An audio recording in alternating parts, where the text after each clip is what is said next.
Hi everyone, welcome back to Wake&Tech.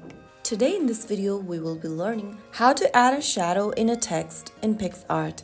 To add a shadow in a text in Picsart, first of all open up Picsart and then open up a recent project where you have added a text, or you may also create a new project and add text in it. Once you have the project ready where you have the text, tap on the text layer on the screen.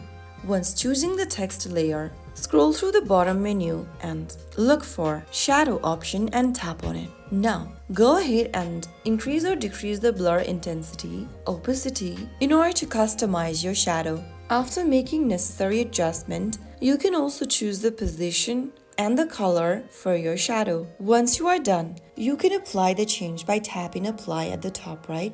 And there you have successfully added shadow in a text in Picsart. If you found the video helpful, don't forget to like, share and subscribe to the channel for more Picsart tutorial. I'll see you in the next episode. Thanks!